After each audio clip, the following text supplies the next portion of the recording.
أعوذ بالله من الشيطان الرجيم. بسم الله الرحمن الرحيم.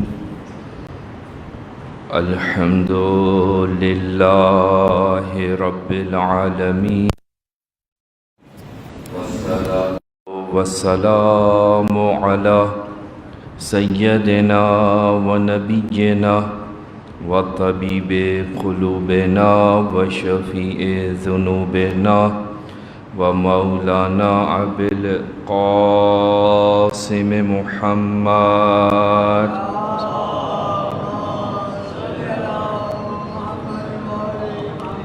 وعلى أهل بيته الطيبين الطاهرين المعصومين المظلومين، لا سيما سيد الشهداء عليه السلام، ولعنة الدائمة على أعدائهم أجمعين من يومنا إلى قيام يوم الدين. أما بعد، فقد قال اللہ سبحانہ وتعالی فی فرمائے آپ کو کوئی غم نہ دے سوائے غم اہل بیت کے۔ عزیزان محترم، اس سے پہلے کہ کچھ عرائض آپ کی خدمت میں پیش کروں، سورہ فاتحہ کی التماس ہے مرحومہ سیدہ کنیز زہرا زیدی بنت سید ذوالفقار حیدر زیدی زوجہ سید اشتباہ حسین زیدی اور شائستہ مصطفیٰ بنت سید عالم مصطفیٰ زوجہ سید اکبر زیدی اور تمام مومنین مومنات کو شامل کرتے ہوئے رحم اللہ من قرأ الفاتحہ۔ بسم اللہ الرحمن الرحیم۔ الحمد للہ رب العالمین الرحمن الرحیم مالک یوم الدین، علیہم غیر المغضوب علیہم ولا الضالین۔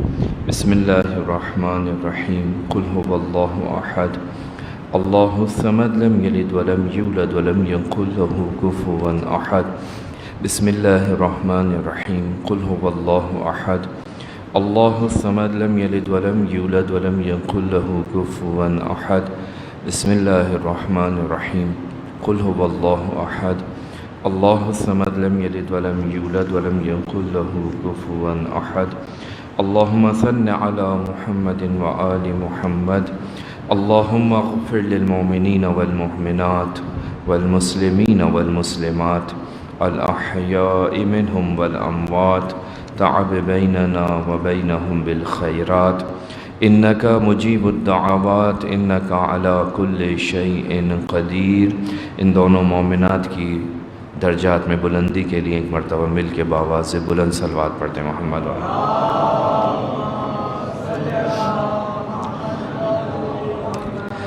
عزیزان محترم، اصحال ثواب کی مجلس ہے اور پروردگار عالم قرآن مجید میں اور رسول اور آل رسول نے اپنی احادیث کے اندر جس مسئلے کی طرف بہت زیادہ تاکید فرمائی ہے، وہ مسئلہ کہ جسے انسان کی عقل بھی قبول کرتی ہے، کسی بھی مذہب کا ماننے والا ہو یا ماننے والا نہ ہو، ہر انسان اس بات کو سمجھتا ہے، اس بات کو اپنی زندگی کے اندر کہیں نہ کہیں عملی جامہ پہناتا ہوا دکھائی دیتا ہے کہ اگر تمہارے ساتھ کوئی نیکی کرے تو تمہاری ذمہ داری ہے کہ تم اس کے بدلے میں اس کے ساتھ نیکی کرو۔ هل جزاء الاحسان الا الاحسان۔ اس کائنات کے اندر جو سب سے زیادہ انسان کے اوپر احسان کرنے والی شخصیات ہیں، ان کا نام ہے والدین۔ یہ وہ شخصیات ہیں کہ جنہوں نے کبھی انسان کو یہ نہیں کہا، اپنی اولاد کو یہ نہیں کہا کہ ہم نے تم سے نیکی کی، ہم نے تمہارے ساتھ احسان کیا، لیکن پروردگار عالم نے قرآن مجید میں اس اپنی مخلوق سے خطاب اسی انداز میں کیا، وَبِالْوَالِدَيْنِ إِحْسَانًا۔ تمہاری ذمہ داری ہے کہ تم ان کے ساتھ نیکی کرو۔ تو یہ شخصیات جو کبھی ماں باپ کی صورت میں ہوتی ہیں، کبھی بہن بھائی کی صورت میں ہوتی ہیں، کبھی اولاد کی صورت میں ہوتی ہے، انسان کی ذمہ داری ہے کہ ان کے ساتھ نیکی کرے، چاہے وہ زندہ ہوں، چاہے اس دنیا سے گزر جائیں۔ ہماری ذمہ داری ہے کہ ہم انہیں یاد رکھیں، ہماری ذمہ داری ہے کہ ہم ان کے لیے کار خیر انجام دیں۔ لہٰذا رسول اللہ اپنے اصحاب سے یہ کہتے ہوئے دکھائی دیتے ہیں کہ اپنے مرحومین کے لیے تحفہ کیوں نہیں بھیجتے؟ اصحاب نے پوچھا یا رسول اللہ کیسا تحفہ، کیسے بھیجیں گے؟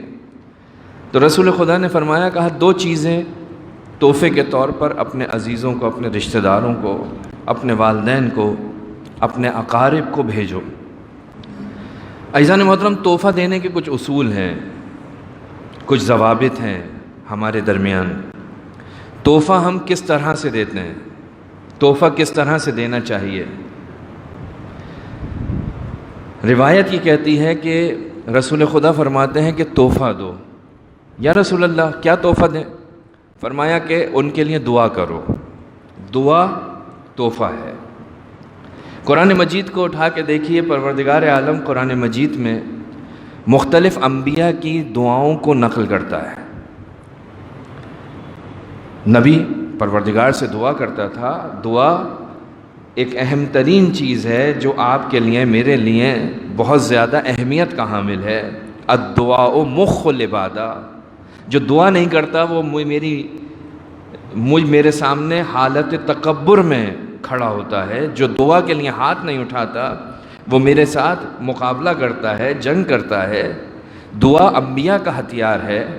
انبیاء جب دعا کرتے ہیں تو انبیاء کی دعاؤں میں سے چند دعائیں جو پروردگار عالم نے مختلف انبیاء کی زبان سے قرآن مجید میں نقل کی ہیں، ان دعاؤں کے اندر یہی کہ نبی یہی دعا کرتا ہوا دکھائی دیتا ہے کہ ربنا اغفر لی ولوالدی وللمؤمنین یوم یقوم الحساب، پروردگارہ ان دونوں کو بخش دے۔ حضرت عیسیٰ کے باپ نہیں تھے، ماں تھی، پروردگار عالم سے دعا کرتے ہیں، پروردگارہ میں نہیں چاہتا جبار اور بدبخت ہو جاؤں، میں نہیں چاہتا، مجھے اپنی ماں کے ساتھ نیکی کرنے والا قرار دے، مجھے اپنی ماں کے ساتھ نیکی کرنے والا قرار دے۔ تو انبیاء قرآن مجید کے اندر اپنے ماں باپ کے لیے دعا کر رہے ہیں۔ رسول خدا فرماتے ہیں کہ تمہیں چاہیے کہ تم اپنے ماں باپ کے لیے دعا کرو، یہ پہلا تحفہ ہے۔ جب تمہاری دعا یہاں سے پروردگار عالم کی بارگاہ میں جائے گی، پروردگار عالم اولاد کی دعاؤں کو ان کے ماں باپ کے حق میں مستجاب کرتا ہے، قبول کرتا ہے۔ تو اولاد کی خاص کر یہ ذمہ داری بنتی ہے کہ وہ اپنے والدین کو انبیاء کی صورت پر چلتے ہوئے، انبیاء کی سیرت پر چلتے ہوئے، قرآن مجید کے تعاصی و پیروی کرتے ہوئے اپنے والدین کے لیے دعا کے لیے ہاتھ اٹھائیں، پروردگارہ ان پر رحم فرما، جس طرح انہوں نے میرے ساتھ محبتیں کی، جس طرح انہوں نے ہمارے ساتھ نوازش کی، پروردگارہ تو ان کے ساتھ نوازش فرما، ان پر رحم فرما۔ پہلا تحفہ اللہ کا نبی فرماتا ہے دعا، اپنے والدین کے لیے، اپنے عزیزوں کے لیے دعا کرو۔ دوسرا تحفہ فرمایا کیا کرنا ہے؟ کہا اس دنیا کے اندر ان کے لیے کار خیر انجام دینا ہے۔ کار خیر یعنی صدقہ، صدقہ دو، اپنے مرحومین کی طرف سے صدقہ نکالو۔ اور روایت کے جملے ہیں، طویل روایت ہے اللہ کے نبی کی کہ آپ نے اپنے اصحاب سے خطاب فرمایا کہ ہر جمعے کے دن عصر کے وقت تمہارے دروازے کے اوپر تمہارے خاندان کے مرحومین کھڑے ہوتے ہیں۔ بعض روایت میں شب جمعہ ہے، بعض روایت میں جمعے کے دن تمہارے دروازے پر کھڑے ہوتے ہیں اور تم سے سوال کرتے ہیں۔ کس چیز کا سوال کرتے ہیں؟ کہ ایک روٹی دے دو، ایک لباس دے دو۔ روٹی کا سوال، ایک 10 روپے کا سوال، صدقے کا سوال، تمہارے دروازے پر کھڑے ہو کر تم سے سوال کرتے ہیں، تم سے گفتگو کرتے ہوئے تمہیں یہ بتاتے ہیں، متوجہ کرتے ہیں کہ دیکھو یہ جو آج تمہارے ہاتھ میں ہے کل ہمارے پاس اس سے زیادہ تھا، ہم نے اس کا صحیح استعمال نہیں کیا، آج مشکل میں ہے، تمہارے آگے ہاتھ پھیلا رہے ہیں۔ وہ سننے والے کان نہیں ہیں، لیکن رسول خدا فرماتے ہیں تمہارے دروازے کے اوپر یہ لوگ کھڑے ہوتے ہیں، ایتھینی ایتھونی، ہمیں دے دو۔ کیا دے دو؟ ایک روٹی دے دو۔ ایک روٹی کا سوال کرتے ہیں، صدقہ۔ روایت کہتی ہے کہ جب آپ اپنے کسی مرحوم کے لیے صدقہ نکالتے ہیں تو یہ صدقہ بہترین انداز میں پروردگار عالم اس شخص کی قبر کے اوپر جناب جبرائیل کے ذریعے بھیجواتا ہے۔ بہترین پیکنگ کے اندر، جس طرح آپ دنیا کے اندر صدقہ دیتے ہیں، اسی طرح سے روایت کہتی ہے کہ پروردگار عالم اس نیکی کو جو آپ نے اپنے عزیز کے لیے کیا، چاہے مجلس کے صورت میں ہو، چاہے کسی کو کھانا کھلانے کی صورت میں ہو، چاہے کسی کے ساتھ مالی امداد کی صورت میں ہو، آپ نے جیسے ہی نیت کی کہ یہ میں اپنے اس مرحوم کی طرف سے اس کام کو انجام دے رہا ہوں، پروردگار عالم اس عمل کو تبدیل کرتا ہے نیکی کے اندر، تشت کے اوپر اس کو رکھتا ہے، اور تشت جبرائیل کے ہاتھ میں ہوتا ہے، ایک لشکر کے ہمراہ جناب جبرائیل اس قبر کے اوپر پہنچتے ہیں جس کے لیے آپ نے یہ تحفہ بھیجا ہے۔ لہٰذا اللہ کا نبی فرماتا ہے کہ اپنے رشتہ داروں کے لیے تحفے بھیجو، ہدیے بھیجو، گفٹ بھیجو۔ جس طرح دنیا کے اندر گفٹ بھیجتے تھے نا، جس طرح سے دنیا میں اپنی والدہ کو، اپنے والد کو، اپنے عزیزوں کو تحفہ دیا کرتے تھے، اس تحفہ دینے کی رسم سے ان کے جانے کے بعد غافل نہیں ہو جاؤ، انہیں یاد رکھو، ان کے لیے تحفے بھیجتے رہو۔ ایک صلوات پڑھیں گے محمد والے۔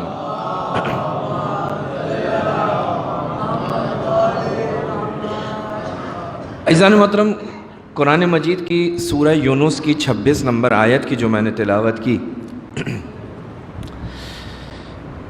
اس موضوع سے بہت زیادہ مناسبت رکھتی ہے، یعنی مجلس ایصال ثواب سے۔ پروردگار عالم فرماتا ہے للذین احسنوا الحسنى، وہ لوگ جو نیکی کرنے والے ہیں ان کے لیے کیا ہے؟ ان کے لیے سب سے اچھی نیکی ہے۔ یعنی آپ اگر کسی کے ساتھ نیکی کریں گے تو پروردگار عالم آپ کو حسنہ عطا کرے گا۔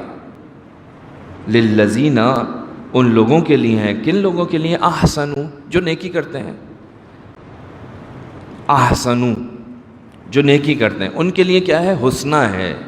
وزیادۃ، نہ صرف نیکی کے بدلے نیکی، بلکہ نیکی کے بدلے، ایک نیکی کے بدلے 10 نیکیاں، ایک نیکی کے بدلے 1000 نیکیاں۔ کہ قرآن مجید اس چیز کی طرف اشارہ بھی فرما رہا ہے، فَلَهُ عَشْرٌ، اس کے لیے 10 نیکیاں ہیں۔ ایک اچھا کام کریں گے آپ کو پروردگار 10 نیکیوں کا ثواب دے گا۔ تو پروردگار فرماتا ہے للذین احسنوا الحسنى وزیادۃ، کا جو نیکی کرتا ہے، جو نیکی کرنے والا ہے، سب سے اچھی نیکی اس کے لیے ہے اور اس سے بھی زیادہ۔ وَلَا يَرْحَقُ وُجُوهَهُمْ قَتَرٌ، اور ان کے منہ پر، جو نیکی کرنے والے ہیں ان کے منہ پر، ان کے چہرے پر نہ سیاہی چھائے گی۔ جب چہرے سیاہ ہو رہے ہوں گے تو ان کے چہرے نورانی ہو رہے ہوں گے، ان کے چہروں پر سیاہی نہیں چھائے گی، اور نہ ہی ذلت۔ اور یہی لوگ جنت والے ہیں اور ہمیشہ اسی جنت کے اندر رہیں گے۔ کون لوگ ہیں؟ للذین احسنوا۔ یہ احسان، حسن کہتے کسے ہیں؟ میں نے جو والدین سے متعلق آیت پڑھی اس میں بھی یہی کہا، پروردگار نے مجھے کہا اپنے ماں باپ کے ساتھ نیکی کرو، آپ کو کہا اپنے ماں باپ کے ساتھ نیکی کرو، احسان کرو۔ پروردگار نے کلی قاعدہ دیا، هل جزاء الاحسان الا الاحسان۔ یہ احسان کہتے کسے ہیں؟ احسان حسن سے آیا ہے۔ حسن یعنی کیا؟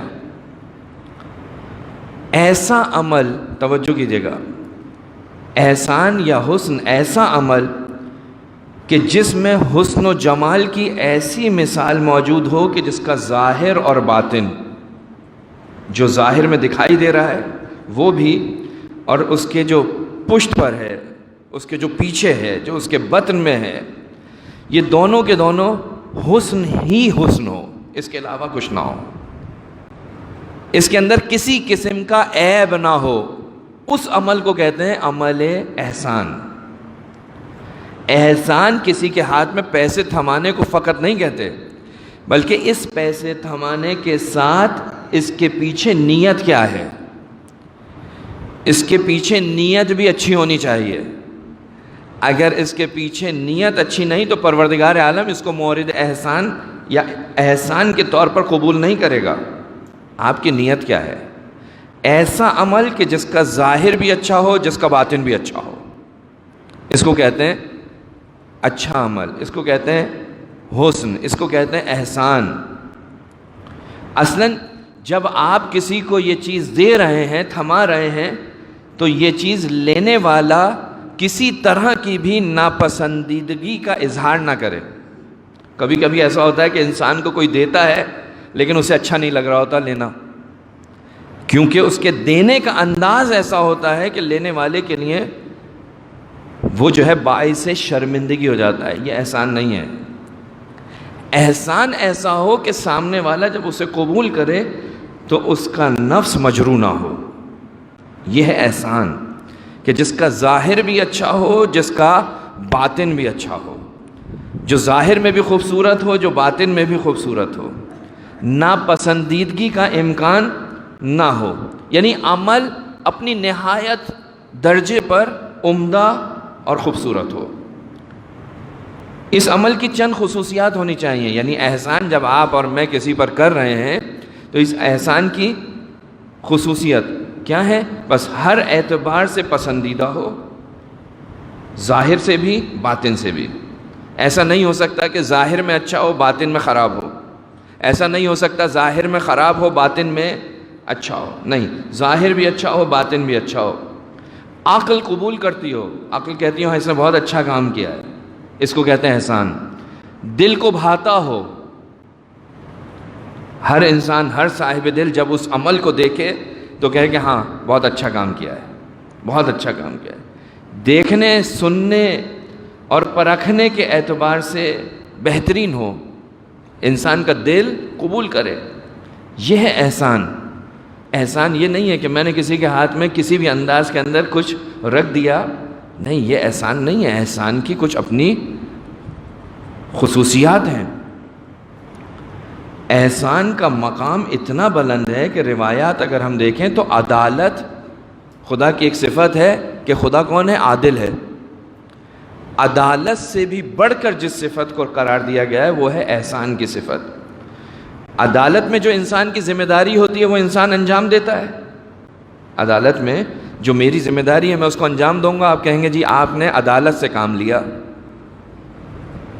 اور اپنی جو چیز مجھ سے تعلق رکھتی ہے میں اسی کو صرف آپ سے چاہتا ہوں، اس سے زیادہ چاہتا بھی نہیں ہوں، یہ ہے عدالت۔ لیکن احسان میں اپنی ذمہ داری سے زیادہ انسان دیتا ہے، جو اس کی حق بنتا ہے اس سے کم لیتا ہے، یہ ہے احسان۔ لہذا احسان کو عدالت سے بھی بالاتر رکھا گیا ہے۔ قرآن مجید میں احسان کا جو ذکر ہوا ہے مختلف انداز میں، بہت زیادہ ذکر ہوا ہے کہ جب بھی تم احسان کرو گے، کہیں پروردگار نے اس کے نتیجے کے طور پر لکھا احسان کے بدلے میں تمہیں حسنہ، نیکی عطا کرے گا پروردگار۔ کہیں پر پروردگار عالم نے کہا کہ اجر عظیم، تم کسی کے ساتھ نیکی کرو گے تمہارے لیے پروردگار اجر عظیم عطا کرے گا۔ کہیں پروردگار عالم نے اس احسان کے صلے میں جنت کا ذکر کیا، جیسا کہ اس آیت میں جو میں نے آپ کے سامنے تلاوت کی کہ یہ کون ہے؟ یہ وہ لوگ ہیں کہ جو جنت کے اندر جائیں گے، جو جنت ان کا ٹھکانہ ہے، ہمیشہ ہمیشہ یہ جنت کے اندر جائیں گے۔ کون ہے؟ وہ کہ جو احسان کرنے والے ہیں۔ عزیزان محترم، اسی احسان کا ایک مصداق، اسی احسان سے آتا ہے حسن خلق، اور اسی حسن خلق یعنی اچھا اخلاق، اچھا اخلاق کیا ہے؟ احسنو، حسن، اچھائی۔ یہ جو اچھائی ہے میں نے عرض کیا محدودیت نہیں رکھتی کہ میں حتماً کسی کے ساتھ مالی امداد کروں گا تو یہ اچھائی ہوگی، نہیں، اچھائی کا ایک مصداق مسکراہٹ ہے۔ اچھائی کے بہت سارے مصداق ہیں۔ حسن خلق کہ جس کو پروردگار عالم نے اپنے حبیب کی اہم ترین خصوصیت کے طور پر قرآن مجید کے اندر بیان کیا، وہ کیا ہے؟ اِنَّكَ لَعَلَىٰ خُلُقٍ عظیم، اے رسول تم خلق عظیم پر فائز ہو۔ یہ جو اخلاق ہے، خلق عظیم ہے، یہ جو حسن ہے، یہ جو خوبصورتی ہے رسول خدا کی، اس خوبصورتی کے اندر جو ایک اہم ترین چیز، یا یوں کہوں کہ جو سب سے ابتدا میں انسان کی نگاہوں کے اندر آتی ہے وہ ہے انسان کا چہرہ، اور جب اس انسان کے چہرے کے اوپر کسی کو دیکھ کر مسکراہٹ آتی ہے تو سامنے والا خود بخود اس کے سامنے متواضع ہوتا ہوا دکھائی دیتا ہے۔ ایک صلوات پڑھیں گے محمد والے۔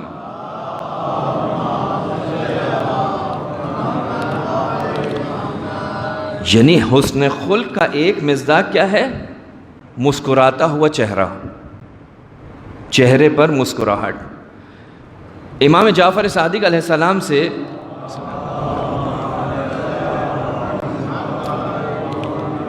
سوال کیا، یا ابن رسول اللہ ما حد حسن الخلق، حسن خلق کی حد کیا ہے، اس کا دائرہ کیا ہے، اس کی تعریف کیا ہے؟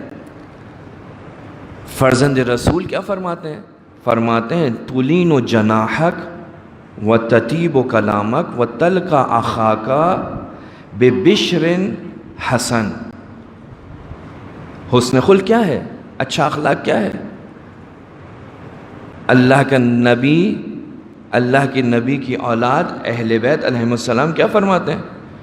کہا جب وہ کلام کرے تو لہجہ نرم ہو، لہجے میں سختی نہ ہو، لہجے میں تندی نہ ہو، لہجہ ایسا نہ ہو کہ سامنے والا سن کر اپنی بات کہنے کے لیے آمادہ نہ ہو، لہجہ نرم ہونا چاہیے، حسن خلق کی حد ہے۔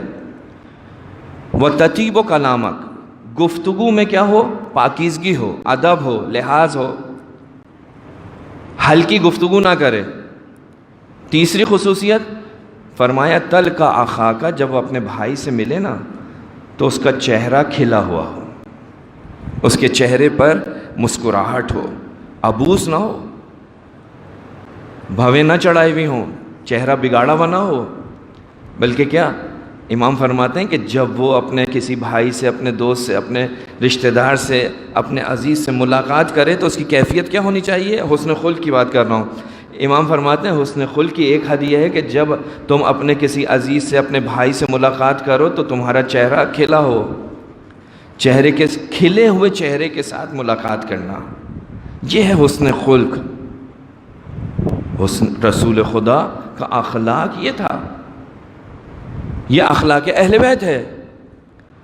رسول خدا کے اطراف میں اتنے سارے لوگ کیسے جمع ہوئے؟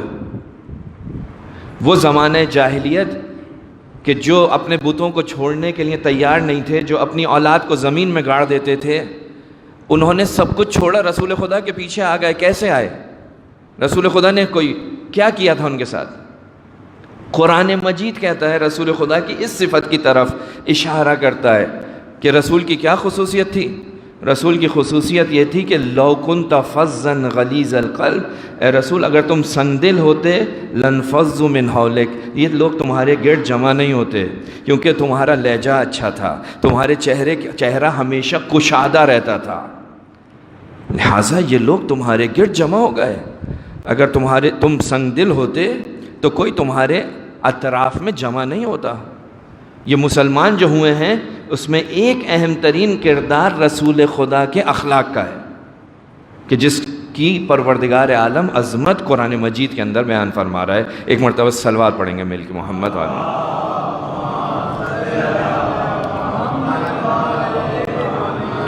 لہذا امیر المومنین فرماتے ہیں رسول خدا کے احوالات کو جب بیان فرماتے ہیں تو فرماتے ہیں کانا رسول اللہ دائم البشر، کہ رسول خدا کے چہرے پر ہمیشہ مسکراہٹ رہتی تھی، کھلا رہتا تھا رسول خدا کا چہرہ۔ سہل الخلق لین الجانب لیس لفظ ولا غلیظ، سخت نہیں تھے، سخت دل نہیں تھا، نرم دل تھے، محبت سے پیش آتے تھے۔ یہ اخلاق رسول، یہی چیز ہے کہ جو سبب بنتی ہے، یہ وہ چیز ہے جس کو امیر المومنین فرماتے ہیں انسان کی جو سب سے بڑی یا سب سے پہلی نیکی کیا ہے؟ امیر کائنات فرماتے ہیں البشر اول البر، نیکی کرنا چاہتے ہو نا کسی کے ساتھ تو سب سے پہلے اپنے چہرے کو گشادہ کر لو، تمہارے چہرے پہ مسکراہٹ ہوگی نا تو سامنے والے کا تم مسئلہ حل کرو یا نہ کرو، تم اس سے اچھی طرح سے بولو گے نا، تو وہ تمہارے پاس سے جب اٹھ کر جائے گا تو وہ ناراض نہیں ہوگا، پشیمان نہیں ہوگا۔ نیکی کا جو پہلا درجہ ہے، پہلا مقام ہے، وہ کیا ہے؟ چہرے کی کوشادگی، مسکراہٹ۔ یہ ہے انبیاء کا اخلاق، یہ ہے اولیاء معصومین کا اخلاق۔ نیکی کا آغاز انسان کے مسکراتے ہوئے چہرے سے ہوتا ہے۔ یہ چہرہ، یہ مسکراتا ہوا چہرہ جب کسی کے سامنے جاتا ہے نا، تو عزیزان محترم، اس کا ایک اثر جو روایات میں ملتا ہے وہ یہ کہ انسان کے دلوں سے کینہ جو ہوتا ہے نا، وہ ختم ہو جاتا ہے۔ آپ مسکرا کر ملیں، سامنے والے کے دل کے اندر جو کچھ ہوگا، آج نہیں تو کل، کل نہیں تو پرسوں، بالآخر ایک وقت ایسا آئے گا کہ وہ جو اپنے دل میں آپ کی نسبت سے کچھ رکھا ہوا ہے وہ ختم ہو جائے گا۔ لہٰذا امیر کائنات فرماتے ہیں البشر اول البر۔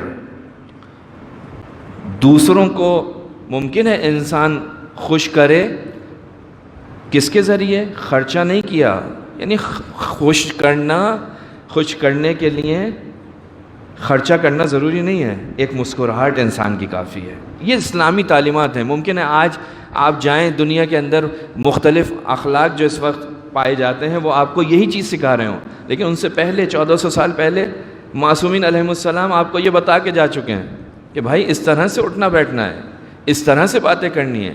ایسا شخص ہمیشہ زندہ رہتا ہے، ایسے شخص کو موت نہیں آتی کہ جو اپنے اخلاق کے ذریعے زندگی گزارتا ہے۔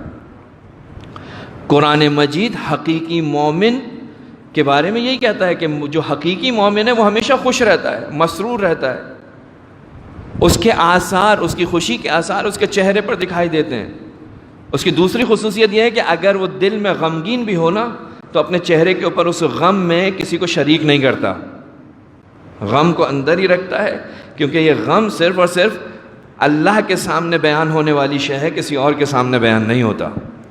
لہٰذا اس کا چہرہ ہمیشہ حشاش بشاش رہتا ہے، مسکراتا رہتا ہے۔ تو عزیزان محترم، انسان کو مالی صدقے کی اتنی ضرورت نہیں ہے جتنی انسان کو پہلے مرحلے میں سامنے والے کے کھلے ہوئے چہرے کی ضرورت ہے۔ عبوس اور بنا ہوا چہرہ انسان کی دوری کا سبب بنتا ہے۔ صدقے کی مختلف قسمیں ہیں، کبھی انسان مال کے ذریعے صدقہ کرتا ہے، کبھی امر بالمعروف کے ذریعے صدقہ کرتا ہے، کبھی انسان اچھے مشورے کے ذریعے صدقہ کرتا ہے، یہ سب صدقہ ہے۔ لیکن ان صدقوں میں جو اہم ترین صدقہ ہے وہ کیا ہے؟ جناب سیدہ سلام اللہ علیہا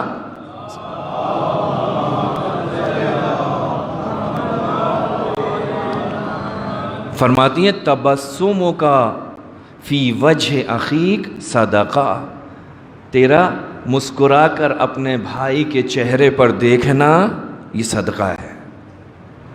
اگر انسان قربتاً اللہ اس عمل کو انجام دے تو اس کے نامہ اعمال کے اندر ثواب لکھا جا رہا ہے، صدقہ ہے، عبادت ہے، اللہ کی قربت کے لیے کر رہا ہوں۔ اپنے بھائی کے چہرے کی طرف مسکرا کر دیکھنا، بیوی فرماتی ہیں صدقہ ہے۔ البشاشۃ حبالۃ المودہ، حبالہ کہتے ہیں جال کو۔ یہ جب انسان مسکراتا ہے نا تو روایت کیا کہہ رہی ہے کہ یہ مسکرانا کیا ہے؟ جال ہے۔ کس کا جال ہے؟ مودت کا جال ہے، محبت کا جال ہے۔ جب انسان کسی کو مسکرا کر دیکھتا ہے، اس سے مسکرا کر بات کرتا ہے تو وہ سامنے والا اس کے محبت کے جال میں پھنس جاتا ہے۔ یہ ہے دین کی، معصومین کی تعبیرات، یہ ہے معارف اہل بیت۔ لہٰذا حدیث آپ کو یہی کہہ رہی ہے کہ جو دوسروں کو کی نسبت اپنے دل میں محبت رکھتا ہے، مسکرا کر دیکھتا ہے، سلام میں پہل کرتا ہے اور دوسروں کو مجلس میں، محفل میں مناسب جگہ دیتا ہے، یہ تین عمل محبت کے باعث بنتے ہیں۔ مسکرا کر دیکھنا،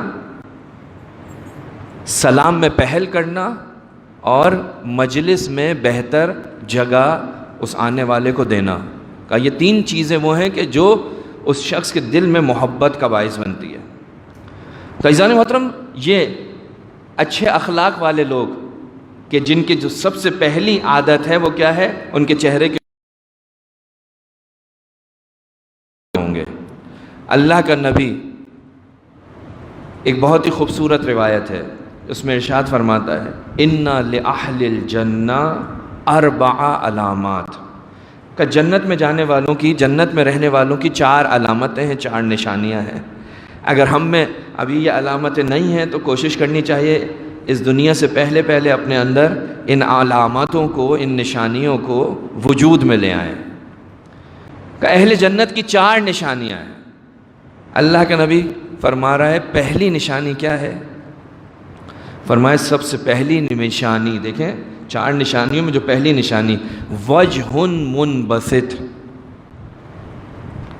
جنتی کی پہلی نشانی یہ ہے، جنت میں رہنے والوں کی پہلی علامت یہ ہے کہ ان کا جو چہرہ ہوتا ہے وہ کھلا ہوا ہوتا ہے۔ اللہ کا نبی کہہ رہا ہے یعنی جنتی کا چہرہ ہمیشہ مسکراتا ہوا ہوگا، کھلا ہوا ہوگا۔ یہ حسن خلق ہے، یہ حسن خلق کا اہم ترین مصداق ہے۔ اپنے اطراف میں رہنے والوں کے ساتھ ہمیں کس طرح سے برخورد کرنی ہے، کس طرح سے ان کے ساتھ اپنے رابطے کو قائم کرنا ہے۔ اپنا، پرایا، ماتحت، اپنے پاس کام کرنے والا، کوئی فرق نہیں کرتا۔ یہ اسلامی تعلیمات آپ کو ہر جگہ معاون و مددگار ثابت ہوں گی۔ آپ اپنے گھر میں کام کرنے والے فرد سے اگر مسکرا کر بات کریں گے تو وہ آپ کا زیادہ مطیع ہوگا، آپ کے کام کو بہتر انجام دے گا، بنسبت اس کے کہ آپ اس کے اوپر اپنا رعب اور حاکمیت کو اپلائی کرنے کی کوشش کریں تو سامنے والا بھاگتا ہے۔ جب آپ اس کو مسکرا کے بات کریں گے، اچھی طرح پیار سے بات کریں گے تو آپ کا کام بہتر انداز میں انجام دیتا ہے۔ ایک تو آپ نے حسن خلق کو اختیار کیا، دوسرا آپ کا کام بھی اچھا ہو گیا۔ تو یہ اللہ کا نبی فرما رہا ہے پہلی صفت جنت میں جانے والوں کی کیا ہے؟ کہ ان کا چہرہ کھلا ہوا ہوتا ہے، مسکراتے ہیں، وجہ منبسط، فرق نہیں کرتا ان کے سامنے کہ کون ہے کون نہیں ہے، جو بھی ہو۔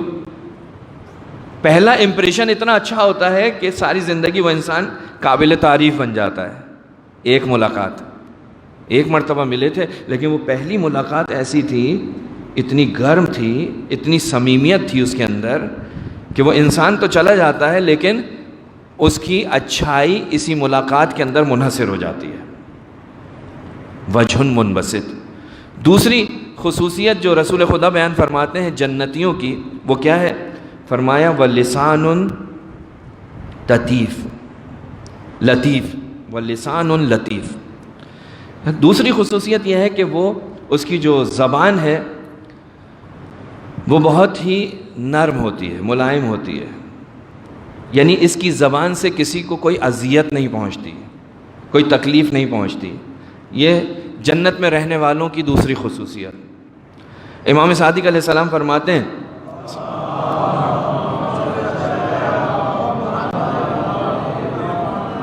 اگر کوئی شخص اس زبان کے ذریعے کسی مومن کو صدمہ پہنچاتا ہے، دکھ پہنچاتا ہے، پروردگار عالم اس انسان کو اپنی ولایت سے باہر نکال دیتا ہے۔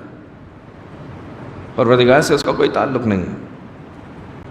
لہٰذا گفتگو کرتے وقت انسان کو اپنی زبان کی طرف دیکھنا چاہیے کہ یہ زبان میں سختی تو نہیں ہے۔ رسول خدا کی زبان میں سختی تھی؟ امیر المومنین کی زبان میں سختی تھی؟ نہیں۔ اہل بیت کی زبان میں سختی نہیں تھی۔ جب اہل بیت کی زبان میں سختی نہیں ہے تو ان کے ماننے والوں کی زبان میں بھی سختی نہیں ہونی چاہیے۔ تیسری خصوصیت جو اللہ کا نبی بیان فرماتا ہے کہ وہ قلب رحیم۔ جنتیوں کی ایک خصوصیت یہ ہے کہ ان کا جو دل ہے وہ بہت ہی مہربان ہوتا ہے، بہت مہربان ہوتا ہے۔ یہ جو دل ہے اس کے بارے میں روایت میں ملتا ہے کہ القلب حرم اللہ، دل کیا ہے؟ اللہ کا گھر۔ یعنی انسان کے پورے وجود میں ایک عضو ایسا ہے جسے پروردگار عالم اپنی ذات سے اختصاص دے رہا ہے، یہ اللہ کا مکان ہے، یہ اللہ کا گھر ہے۔ القلب حرم اللہ۔ بس یہ دل کیسا ہونا چاہیے؟ مہربان ہونا چاہیے۔ کیونکہ اللہ مہربان ہے، اللہ رؤوف ہے۔ ائمہ معصومین آپ کے کیا ہیں؟ رؤوف ہیں۔ 8ویں امام کا لقب جو مشہور القابات میں سے ایک لقب ہے وہ کیا ہے؟ امام رؤوف، امام مہربان۔ جنت میں رہنے والوں کی خصوصیت یہ ہے کہ ان کا دل مہربان ہوتا ہے، مہربانی کے ساتھ لوگوں کے ساتھ پیش آتے ہیں۔ شیطان ہے کہ جس کا دل سنگ دل ہوتا ہے، کیونکہ وہ اللہ کا دل نہیں ہے۔ حدیث میں ملتا ہے کہ ماں باپ کو پروردگار عالم جنت میں ڈال دے گا۔ کیوں؟ کہ اس وجہ سے کہ وہ اپنی اولاد کی نسبت بہت زیادہ مہربان تھے۔ جنتیوں کی خصوصیت کیا ہے؟ دل کی میں پائی جانے والی مہربانی۔ کیونکہ ماں باپ کے وجود میں یہ مہربانی پائی جاتی ہے، لہٰذا پروردگار عالم اس مہربانی کی وجہ سے انہیں اس جنت میں ڈال دے گا۔ کتنی اہمیت رکھتی ہے قلب رحیم، دل کا مہربان ہونا۔ یہ جو انسان کا دل ہے یہ آئینے کی طرح سے ہے۔ آئینے کے اندر جو چیز آپ اس کے سامنے رکھتے ہیں وہی اس میں دکھائی دیتی ہے۔ اگر اس کے اندر صفات رذیلہ ہوں گی تو یہ ناپاک ہوگا، لیکن اگر اس کے اندر صفات حسنہ ہوں گی تو پھر یہ دل قابل احترام ہوگا اور اللہ کا گھر ہو جائے گا۔ القلب حرم اللہ، اللہ کا گھر۔ مالک اشتر امیر المومنین کے لشکر کا سپہ سالار، شجاعت، زبان زد عام، بازار کوفہ سے گزر رہے ہیں۔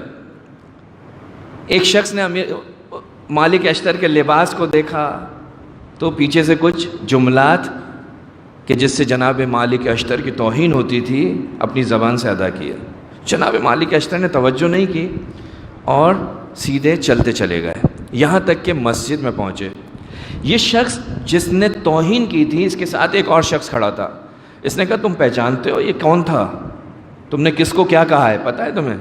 کہا نہیں۔ کہا یہ مالک اشتر تھا، یہ علی ابن ابی طالب کی فوج کا سپہ سالار تھا۔ اب جو یہ سنا تو جسم پہ تھڑتھڑاہٹ، مالک کی تلوار، مالک کی شجاعت، مالک کی عظمت، جیسے یہ سب چیزیں ذہن میں آئیں تو جسم پر لرزا، فوراً جناب مالک اشتر کے پیچھے دوڑنا شروع کیا۔ جب یہ مسجد میں پہنچا تو دیکھا وہ نماز پڑھ رہے ہیں، یہ سامنے کھڑا ہو گیا۔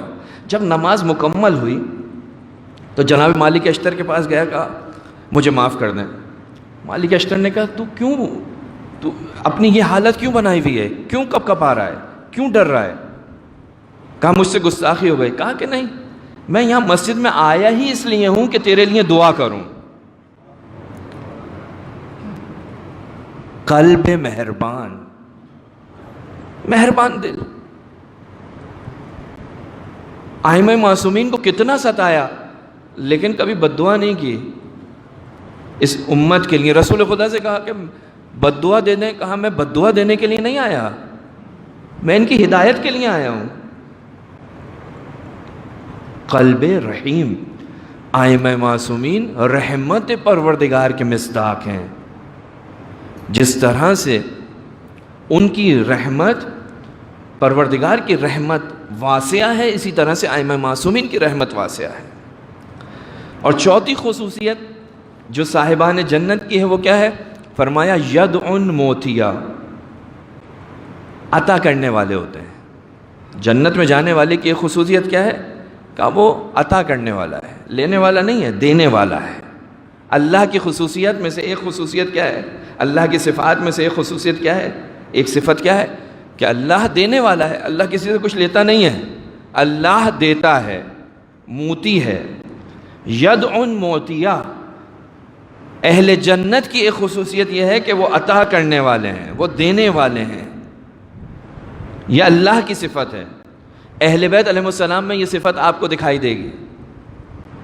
اہل بیت علیہ السلام کا وہ جو قصیدہ سورہ دہر پڑھ رہی ہے، اس قصیدے کے اندر جو اہل بیت علیہ السلام کا کمال دکھائی دیتا ہے، ان کی عظمت دکھائی دیتی ہے کہ آپ نے یتیم کو دیا، مسکین کو دیا، یہ تو تھے مسلمان، لیکن اس کو بھی دیا جو مسلمان نہیں تھا، اسیر تھا، مفسرین نے لکھا کہ اسیر سے مراد یہاں پر کافر ہے، کہ جو مدینے کے اندر موجود ہے، مدینے سے باہر نہیں جا سکتا، کبھی کسی کے دروازے پر کبھی کسی کے دروازے پر، جب وہ بھی آ جائے تو اہل بیت علیہم السلام اپنی بھوک کو اس کی بھوک پر ترجیح نہیں دیتے، بلکہ اس کی بھوک کو اپنی بھوک پر ترجیح دے رہے ہیں۔ جب رسول خدا نے یہ حالت دیکھی، امام حسن و امام حسین کی کمزوری دیکھی، امیر المومنین کی کمزوری دیکھی، گھر میں تشریف لائے، شہزادی نماز پڑھ رہی ہیں، اس بی بی کو جب دیکھا تو دل کے اندر تکلیف ہوئی۔ پروردگار عالم نے جبرائیل کو بھیجا، کہا کہ ہنی اے رسول تجھے مبارک ہو یہ اہل بیت۔ کیسے اہل بیت ہیں کہ جو کسی بندہ خدا کو بھوکا نہیں دیکھ سکتے، یدعن موتیا، یہ دینے والے لوگ ہیں، یہ کافر کو بھی دیتے ہیں۔ پروردگار عالم جب دیتا ہے تو یہ نہیں دیکھتا یہ مومن ہے یہ کافر ہے، پروردگار کا ایک رزق جو ہے وہ سب کے لیے ہے، سب کو ملتا ہے۔ لہٰذا کبھی کبھی مومن یہ بھی کہتا ہوا دکھائی دیتا ان کو کیوں مل رہا ہے ہمیں کیوں نہیں مل رہا، پروردگار موتی ہے، دینے والا ہے۔ تو عزیزان محترم، حسن خلق کی جو پہلی سیڑھی ہے اس کا نام ہے انسان کے چہرے کی مسکراہٹ۔ یہ البشر، مسکراہٹ، یہ کیا ہے؟ پہلی صفت ہے، پہلی خصوصیت ہے۔ یہ وہ چیز ہے جو انسان کی محبت دوسروں کے دلوں میں ڈالتی ہے۔ دو مومنات کے جو دونوں ماں بھی ہیں اور ماں کے ساتھ دوسرے رشتوں سے بھی وابستہ ہیں، بہن بھی ہیں، زوجہ بھی ہے، اور دوسرے رشتے جو اس دنیا کے اندر ہیں ان تمام رشتوں سے وابستہ ہیں۔ اور ان شخصیات کی، ان مومنات کی خصوصیات میں سے ایک خصوصیت جو اطراف کے لوگ جانتے ہیں وہ بیان کرتے ہیں کہ یہ دونوں میں ہی یہ خصوصیت تھی کہ یہ بہت ہی اچھے انداز میں ملتی تھی، مسکراہٹ کے ساتھ ملتی تھی، ان کا وجہ، ان کا چہرہ منبسط تھا۔ یہ ہے حسن خلق کی پہلی علامت۔ لہٰذا جب ایسا انسان چلا جاتا ہے تو اس کو بھلایا نہیں جاتا، اس کو یاد رکھا جاتا ہے۔ یہ اس کی اچھائی میں سے ایک اچھائی ہے۔ اگرچہ جب اچھے افراد، اور بالخصوص اگر وہ ماں یا باپ کی صورت میں ہوں، چلے جائیں تو بہت تکلیف ہوتی ہے۔ ایک ماں تھی، اولاد کے لیے باعث تکلیف ہے۔ جب بھی یاد آئے گی، جب بھی انسان اکیلے میں ہوگا اور ماں کی طرف متوجہ ہوگا تو وہ فوراً اس کی آنکھوں میں آنسو بھی آئیں گے، کیونکہ اس سے محبت کرتی تھی، احسان کیا ہے اس نے، پروان چڑھا ہے اس نے، کتنا ہی کر لو اس کی زحمتوں کے بدلے کو ادا نہیں کر سکتے۔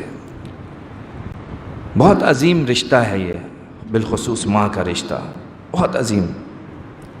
لیکن عزیزو، کتنی خوش نصیب ہیں وہ مائیں کہ جس وقت اس دنیا سے گئیں اس وقت سے لے کر جب تک ان کی اولاد موجود ہے ان کو مسلسل ان کے لیے اس دنیا سے تحفے بھیج رہی ہے۔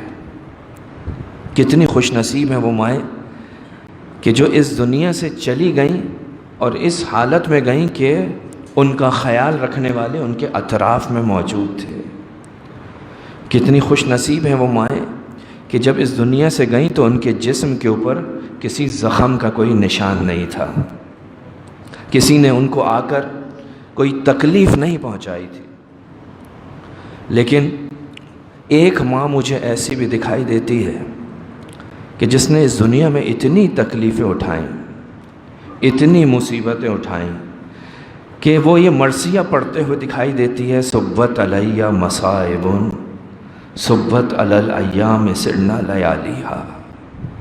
عزیزو، میں ان دونوں مومنات کے بچوں سے کہوں گا، بالخصوص آپ کی والدہ اس دنیا سے گئی، آپ کے لیے سخت ہے، آپ کے لیے مشکل موقع ہے، مشکل گھڑی ہے، سال گزر گیا، 2 سال گزر گئے، آپ ان کو یاد رکھ رہے ہیں، لیکن آپ کے ساتھ آج بھی اتنے سارے لوگ محبت میں آپ کے ساتھ کھڑے ہوئے ہیں،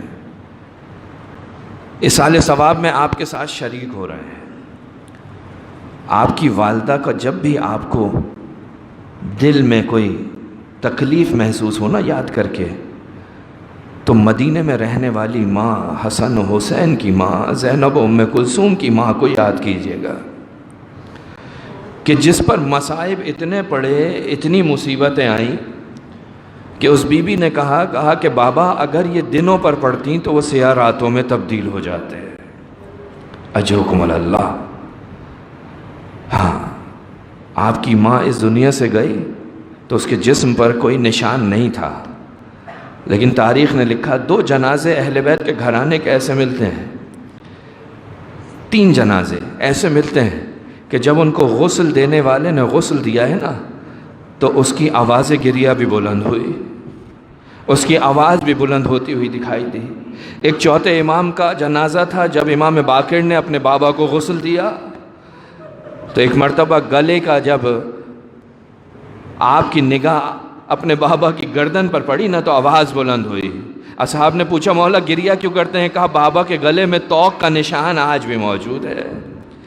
ایک وہ بچی معصومہ کہ جسے زندان میں غسل دینے کے لیے غسالہ آئی تھی نا تو وہ بھی چیختی ہوئی آئی تھی، کہا اس کی ماں کون ہے؟ کہا کیوں، کیا بات ہے؟ کہا کہ اس کے جسم کے اوپر یہ نیلے نشان کیسے؟ تو اس وقت بی بی نے کہا تھا اس کو کوئی بیماری نہیں تھی، ارے جب اپنے بابا کو پکارتی تھی کوئی تماچے مارتا تھا، کوئی نیزے چبوتا تھا۔ اور تیسرا جنازہ مدینے کی رہنے والی اس ماں کا تھا جس کی عمر 18 برس تھی۔ 18 برس میں کیفیت یہ ہو گئی تھی کہ کمر جھک گئی تھی، ہاتھ میں عصا ہوتی تھی، ارے بچوں کے سہارے سے روزانہ اپنے گھر سے باہر جاتی تھی، اپنے بابا پر صبح سے شام گریہ کرتی تھی اور شام کو واپس آ جاتی تھی۔